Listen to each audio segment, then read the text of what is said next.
দাড়ি রাখলে মুখের সৌন্দর্য বৃদ্ধি করে এবং দাড়ি রাখা সুন্নত।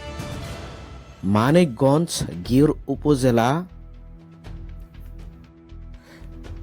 আলী আজম মানিকের সাথে এই ঘটনা ঘটায় এলাকার প্রতাপশালী।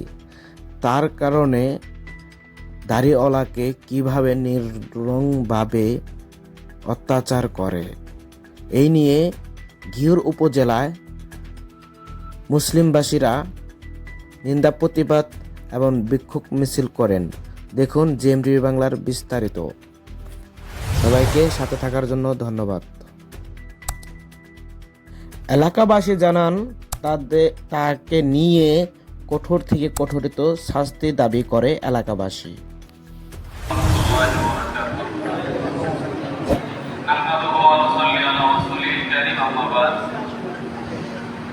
বিষয়টা যেহেতু দাড়ি গোসলের সুন্নত,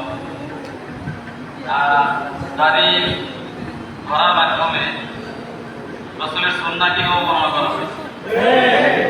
সেক্ষেত্রে অন্তত পক্ষে আলেম ওলামা আমরা যারা আছি, আমাদের সকলেরই বক্তব্য এবং সকলের প্রস্তাব এক এবং অভিন্ন। এ জায়গার মধ্যে কোনো মতবিরোধ থাকতে পারে না। আমাদের এই মসজিদের ইমাম সাহেবের নিজামুদ্দিন সাহেব উনি যে কথা বলছেন, আমার কাছে আলী আজম মানিক একজন কম্পিউটারের দোকানদার। আমি কম্পিউটারে বিভিন্ন কাজ করি, অনলাইনের কাজ, ফটোকপি, ছবি তোলা সব কিছু।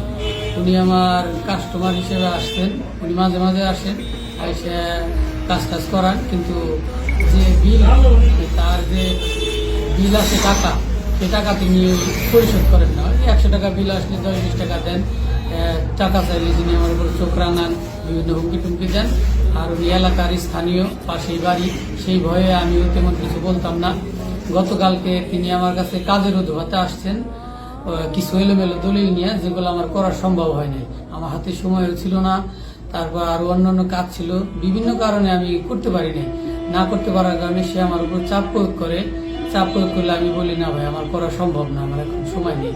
তখন সে আমাকে গালাগালি করে, আমাকে বিভিন্ন হুমকি দিয়ে দোকান থেকে বাইরে বের হয়ে তার সাথে আরো 2জন লোক ছিল, তাদের সাথে কি পরামর্শ করে আবার দোকানে ঢুকেই গালি দিয়ে আমার দাড়ি ধরে, থাপ্পড় দেয় এবং আমাকে মারবে, দোকান করতে দেবে না, দোকান বন্ধ করে দেবে, আমাকে মেরে ফেলবে, কেটে ফেলবে, এরকম হুমকি ধামকি দেয়। আমি তখনই গিয়ে থানায় যাই, হাসপাতালে যাই। হাসপাতাল থেকে ব্যান্ডেজ করে এসে প্রাথমিক চিকিৎসা নিয়ে, এখানে ব্যথা পাই, দাড়িতে ব্যথা পাই, প্রাথমিক চিকিৎসা নিয়ে আমি গিয়ে থানায় যাই। থানার ওসি স্যারের সাথে কথা বলি। ওসি স্যার আমাকে আশ্বস্ত করেন যে একটা অভিযোগ দেন, আমরা ব্যবস্থা নিচ্ছি। পরবর্তীতে আজকে দুপুরে তারা যাচাই বাছাই করে, ইনভেস্টিগেশন করে আজকে দুপুরবেলা মামলা এন্ট্রি করেছে। এটা আমি শেষ খবর জানি আর কি।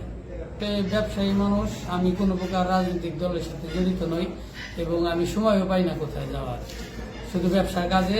আর সে রাজনৈতিক দল বলতে, সে আসলে রাজনৈতিক দলের নাম ভাঙিয়ে খায়। 5 আগস্ট অপরাধী নাসিম ভুইয়া, আমি এর আইনগত সুষ্ঠু বিচার চাই। এই ঘটনাটা ঘটছে গতকালকে রাতে। তো এটা অভিযোগ প্রাপ্তির পর আমরা একটা মামলা নিয়েছি। হ্যাঁ, মামলা নেওয়ার পরে আমরা প্রাথমিক তদন্ত করতেছি এবং এই মামলার যে প্রধান অ্যাকিউজড আসামি, তাকে আমরা ধরার জন্য থানা পুলিশ সহ আমাদের যে ডিবি টিম বা আদার্স সংস্থা যারা আছে কাজ করতেছে। ইনশাল্লাহ এটা খুব দ্রুতই তাকে গ্রেপ্তার করা হবে।